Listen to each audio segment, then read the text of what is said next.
Hello dear students of class 10. Welcome to your science class. So in today's class we are going to continue with the chapter carbon and its compound, and in today's class basically we are going to start with the topic versatile nature of the carbon, which is having various smaller topics in it. So the first one is saturated and unsaturated compounds, then ring chain and branch structures, and then functional groups and also homologous series.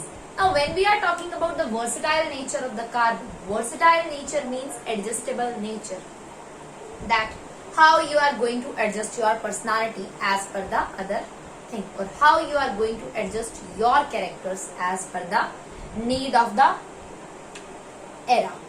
Now when we are talking about the versatile nature of the carbon, carbon is having the property of catenation and also it is having the property of formation of bonds. अब जब हम carbon की बात करते हैं, carbon versatile nature कैसे दिखाता है? सबसे पहले तो वर्सेटाइल नेचर का मतलब ही ये होता है कि अपने आप को सिचुएशन के अकॉर्डिंग एडजस्ट करना. For example, if I am standing here, I am your teacher. If we are going outside somewhere at a picnic, I'll be your friend. If I am with my parents, I will be a kid, and if I am with my younger ones, then I'll be working as a guardian to them. Now this is how I am adjusting my personality, my nature as per the need of the time. Same way the carbon is able to adjust itself at the need, or we can say at the demand of the time. So it is having the versatile character, or we can say versatile nature. Now when we are talking about the versatile nature of the carbon, in this we can simply say that the carbon is having different types of formation of bond. Carbon is having different type of properties. The first property is the catenation, that it can form different bonds.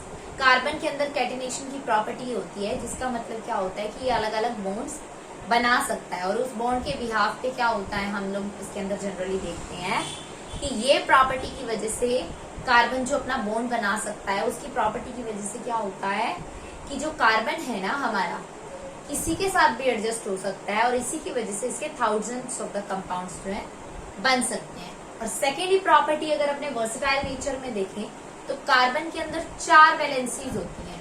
अब ये इसको monovalent, divalent और trivalent atom के साथ fulfil कर सकता है. Monovalent atom जैसे कि हाइड्रोजन, क्लोरीन, तो इनके पास एक ही वैलेंसी होती है. तो अब ये अपने बॉन्ड्स को उसके साथ बनाएगा, और उसके साथ बनाने के बाद क्या है, कॉम्बिनेशन कर लेगा. अब जब ये उसके साथ कॉम्बिनेशन कर रहा है तो क्या कर रहा है ये कि अपने प्रोडक्ट्स को बना रहा है. उसके बाद अगर अपने बात करें कि जो ये है कार्बन, अब ये डाइवैलेंट के साथ भी बना सकता है. डाइवैलेंट का मतलब क्या हो गया कि जैसे हम बात करते हैं हाइड्रोजन की, ऑक्सीजन की, तो ये डाइवैलेंट हो गया. मतलब इसकी वैलेंसी कितनी होगी, 2. सल्फर भी एक तरह से डाइवैलेंट है, इसकी वैलेंसी भी 2 होती है. तो अब इसके अंदर ये क्या कर सकता है, ये अलग अलग बॉन्ड्स अपने बना सकता है. अलग अलग जो कार्बन है इनके साथ डबल बॉन्ड भी बना सकता है. और वहीं अगर अपने बात करते हैं नाइट्रोजन की, तो इसकी वैलेंसी 3 होती है, ये ट्रिपल बॉन्ड भी बना सकता है. तो मतलब मोनोवैलेंट, डाइवैलेंट और ट्राइवैलेंट, ये तीनों अपने बॉन्ड्स बना के वैलेंसीज को फुलफिल कर सकता है. इसीलिए इसको हम वर्सेटाइल नेचर के अंदर कंसिडर करते हैं. अगर हम बात करें कि ये वर्सेटाइल नेचर किस तरह से दिखाएगा अपना, तो हम देखते हैं कि जैसे कार्बन है, 4 बॉन्ड बना सकता है. इसने हाइड्रोजन के साथ एक बॉन्ड अपना बना लिया, तो ये क्या है, मोनोवैलेंट एटम हाइड्रोजन, जिसके साथ ये अपना बना सकता है. अब वहीं पे 4 बॉन्ड बनाने हैं, C डबल बॉन्ड O कर दिया, चलो जी ये बॉन्ड बना दिया, तो ये क्या है, इसका डाइवैलेंट है. डाइवैलेंट के साथ इसने बॉन्ड बनाया. वहीं अपने बात करें कि ये ट्रिपल बॉन्ड भी बना सकता है, ट्राइवैलेंट के साथ भी ये बना लेगा अपना नाइट्रोजन के साथ. और इस तरह से हम देखेंगे कि जो कार्बन है अपना अलग अलग प्रोडक्ट ये बना सकता है. ठीक है, तो ये अपना कार्बन का वर्सेटाइल नेचर आ जाता है.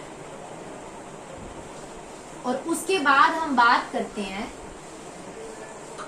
इसकी, तो इसके बाद क्या होता है कि सैचुरेटेड अनसैचुरेटेड कंपाउंड्स आ जाते हैं, रिंग चेन ब्रांच स्ट्रक्चर आ जाते हैं, फंक्शनल ग्रुप आ जाते हैं और होमोलोगस सीरीज आ जाती है।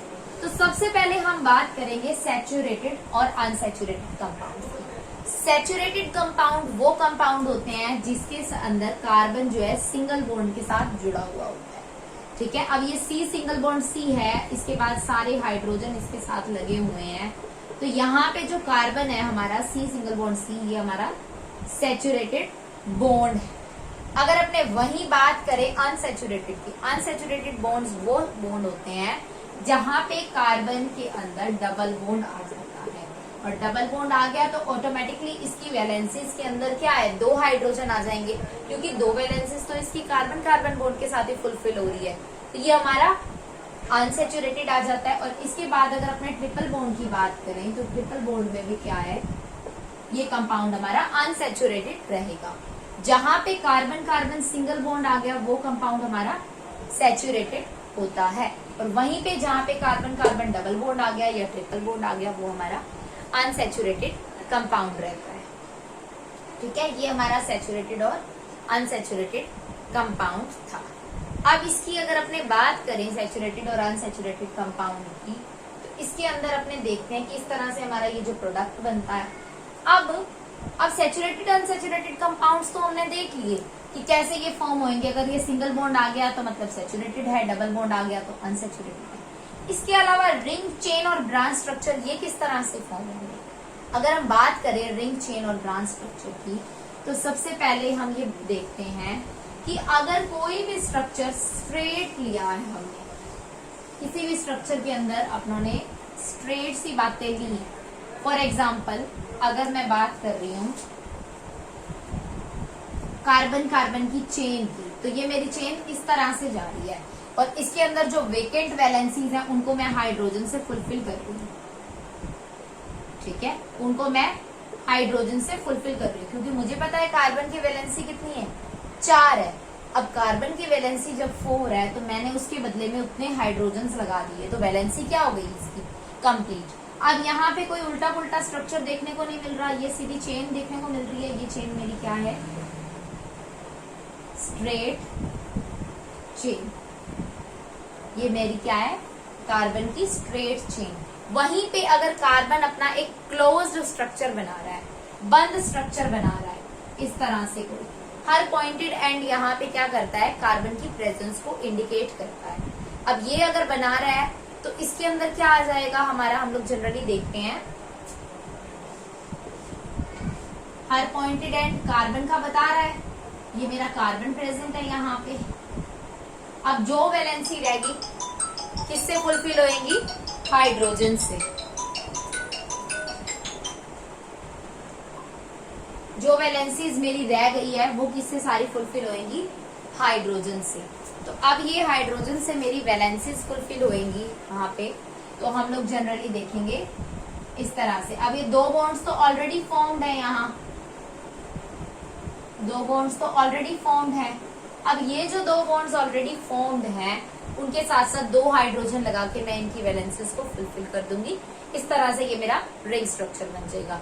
अब जरूरी नहीं है कि रिंग स्ट्रक्चर के लिए हमें सर्कल ही चाहिए। रिंग स्ट्रक्चर का मतलब होता है कोई भी क्लोज्ड स्ट्रक्चर। फॉर एग्जाम्पल अगर मैं 6 कार्बन की बात करूं तो मैं 6 कार्बन भी ले सकती हूँ, क्योंकि मुझे तो सिर्फ एक क्लोज्ड सर्कल बनाना है या क्लोज्ड स्ट्रक्चर बनाना है। अब वापस वही इसकी वैलेंसीज हाइड्रोजन से फुलफिल करेंगे, तो वैलेंसीज हाइड्रोजन से फुलफिल हो जाएंगी हर जगह पे H2 लगा के, क्योंकि एक कार्बन के साथ ऑलरेडी 2 बॉन्ड जुड़े हुए हैं, तो मैं एक जगह पे लगा रही हूँ, बाकी आप खुद से कंप्लीट करेंगे, ठीक है। तो इस तरह से हम देखते हैं कि रिंग स्ट्रक्चर हो सकता है। इसके अलावा आपके सिलेबस में एक और रिंग स्ट्रक्चर आता है जो कि किसका होता है, बेंजीन का। तो हम देखेंगे बेंजीन किस तरह से अपना रिंग स्ट्रक्चर बना रहा है।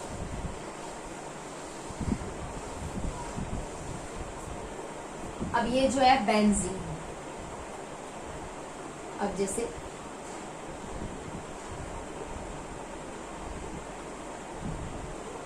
बेंजीन के अंदर क्या होता है, alternate double single bond present होते हैं, ठीक है। एक छोड़ के एक डबल बॉन्ड, एक सिंगल बॉन्ड, एक डबल बॉन्ड, एक सिंगल बॉन्ड, इस तरह से। अब ये जो है यहाँ पे एक एक हाइड्रोजन ही लगेगा, क्योंकि हर कार्बन के साथ ऑलरेडी 3 बॉन्ड्स जो है जुड़े हुए हैं, और जिस वजह से हम यहाँ पे सिर्फ एक एक स्ट्रक्चर ही लेंगे। ये हमारा बेंजीन का स्ट्रक्चर होगा। ठीक है, ये हमारा एक तरह से रिंग स्ट्रक्चर है। अगर आपने जनरली देखी, कई बार बेंजीन अपने को इस तरह भी देखने को मिलता है। इसके अंदर एक रिंग प्रेजेंट होती है। रिंग का मतलब होता है कि ये डबल सिंगल बॉन्ड इसमें अल्टरनेटिवली प्रेजेंट है, या कई बार ये ऐसा भी स्ट्रक्चर देखने को मिल जाता है। ठीक है, तो इस तरह के स्ट्रक्चर हमें बेंजीन में देखने को मिलते हैं। इसके अलावा अगर अपने बात करें तो ब्रांच्ड स्ट्रक्चर भी हम देख सकते हैं। ब्रांच स्ट्रक्चर का मतलब क्या है कि जैसे ये कार्बन है, यहाँ पे एक और कार्बन लग गया, ब्रांचिंग होगी मतलब एक कार्बन और लग गया। अब हर कार्बन की अपने वैलेंसीज पूरी कर देंगे। अब ये कार्बन है, इसके ऑलरेडी 3 बॉन्ड्स आ गए अपने पास, तो एक ही हाइड्रोजन आएगा। तो ऐसा स्ट्रक्चर जिसके अंदर एक और कार्बन चेन इन्वॉल्व हो जाती है, उसको अपने ब्रांच स्ट्रक्चर बोलते हैं। ठीक है, this is all about your ring, chain and branch structure. Ring structure बनाने के लिए मिनिमम हमें 3 कार्बन्स की रिक्वायरमेंट होती है। ठीक है, ट्राइंगुलर फॉर्म में अगर अपने देखते हैं तो ये जो रिंग स्ट्रक्चर ये भी बन गया। हर पॉइंटेड एंड वापस यहाँ पे क्या इंडिकेट कर रहा है? Presence of carbon. So here the carbon is present, again CH2 CH2 and CH2. So this is how the product is formed. And after that there are total 4 functional groups which are in your syllabus. We are only going to discuss these functional groups. So let us see. अगर हम functional group की बात करते हैं तो सबसे पहले आपको एक तो सिंपल Cl Br यही दे रखे हैं, क्लोरीन और ब्रोमीन लगा के। ठीक है, तो अब ये हम कार्बन के साथ ये जुड़ सकता है, बाकी इसकी वैलेंसीज हाइड्रोजन से पूरी हो सकती है। तो जैसे CH3Cl बन गया, ये हमारा अब एक कार्बन की चेन है। एक कार्बन की चेन हमने पहले देखी थी, क्या होती है? मेथ। सो मिथेन है, ये हमारा मिथेन है, और ये साथ में क्लोरीन है, तो इसका ऐड नाम क्या बन जाएगा? क्लोरोमिथेन। ओके, और इसके बाद नेक्स्ट फंक्शनल ग्रुप आता है OH, इसको हम बोलते हैं एल्कोहल। R जो है हमारी कार्बन चेन को डिनोट करता है। अगर मैंने ROH लगा दिया तो मेरा मतलब ये है एल्कोहल।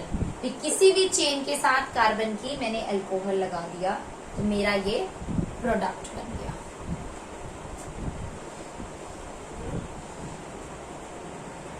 इसके बाद अल्डेहाइड RCHO, जहां पे CHO ग्रुप आ गया चेन के लास्ट पे, चेन के बीच में नहीं, चेन के लास्ट पे जहां पे भी CHO ग्रुप आ गया वो मेरा अल्डेहाइड होगा। अब इसका मतलब क्या है कि RC डबल बॉन्ड O और H, इस तरह से ये ग्रुप होता है, इसको हम अल्डेहाइड बोलते हैं। अल्डेहाइड के बाद क्या होता है? हम लोग जनरली बात करेंगे